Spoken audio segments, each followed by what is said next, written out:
Bismillahirrahmanirrahim. Assalamualaikum warahmatullahi taala wabarakatuh. Dan selamat sejahtera saya ucapkan kepada yang dihormati Ustaz Muhammad Hamizan bin Abdul Hamid, iaitu pensyarah CTU 554 Etika dan Peradaban bagi kumpulan 554 ED7.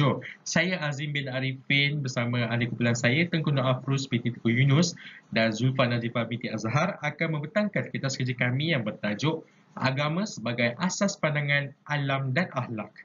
Jadi sebelum kami teruskan dengan pembentangan kami akan membentangkan beberapa dapatan kajian yang kami dapat berdasarkan tajuk tersebut, iaitu punca-punca dan kesan-kesan bagi peminggiran agama sebagai asas pandangan alam dan akhlak yang berlaku dalam kalangan manusia pada masa kini.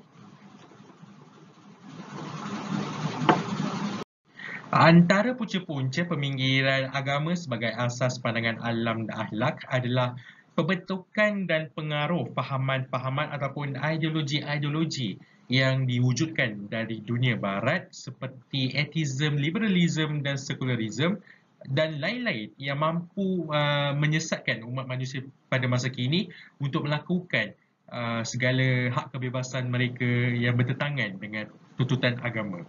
Jadi, dan yang seterusnya, punca-punca bagi peminggiran agama sebagai asas pandangan alam dan akhlak adalah juga sifat malas dan alpa dalam diri kalangan manusia pada masa kini yang sibuk mengejar urusan keduniaan serta kemewahan kehidupan di dunia berbanding dengan kesejahteraan kehidupan di akhirat, dengan meninggalkan segala kepentingan ilmu-ilmu keagamaan dan mengejar kemewahan dan serta hiburan yang terdapat di dunia.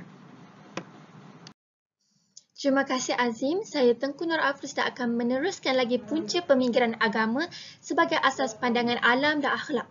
Punca seterusnya adalah kerana kurangnya didikan agama dalam institusi kekeluargaan dan juga di sekolah. Di sini, jika ibu bapa dan guru tidak menerapkan betapa pentingnya menjadikan agama sebagai asas dan panduan kehidupan, maka anak yang akan membesar itu apabila sudah membesar, dia mungkin tidak akan memandang agama sebagai salah satu panduan hidup kerana tidak mendapat pendedahan sejak daripada kecil. Seterusnya, kesan-kesan yang akan berlaku apabila tidak menjadikan agama sebagai panduan hidup. Kita akan fokus daripada aspek sosial dahulu. Jadi, akan lahirlah gejala-gejala sosial dan kes jenayah seperti merompak, mengambil dada dan membunuh. Hal ini kerana apabila manusia itu tidak mengikut syariat yang telah ditetapkan, dia akan hidup bebas.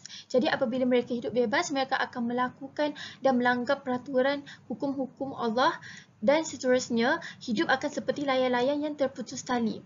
Di mana apabila datangnya ideologi-ideologi sesat seperti secularism dan atheism, mereka mudah terpengaruh.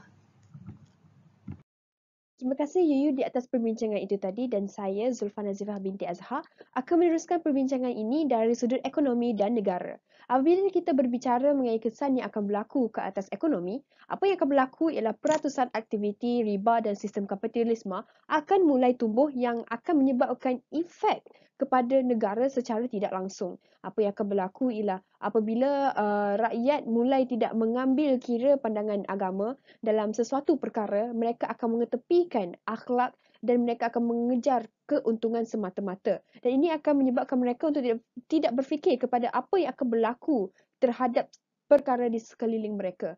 Dan seterusnya, apabila kita berbicara mengenai kesan ke atas negara, apa yang akan berlaku ialah negara akan hancur dengan menyeluruh.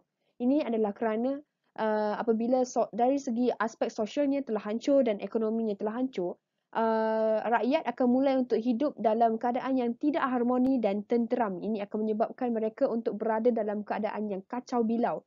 Dan apabila sebuah ekonomi negara telah runtuh, ini akan menyebabkan negara tersebut tidak akan dapat maju ke hadapan dan akan menyebabkan mereka untuk berada di takuk yang sama dan mereka tidak akan berjaya untuk pergi ke mana-mana. Dan itulah akan yang berlaku sekiranya mereka tidak lagi menjadikan pandangan agama sebagai asas alam dan akhlak. Dan itu saja daripada saya. Terima kasih kerana telah mendengarkan perbincangan kami pada hari ini.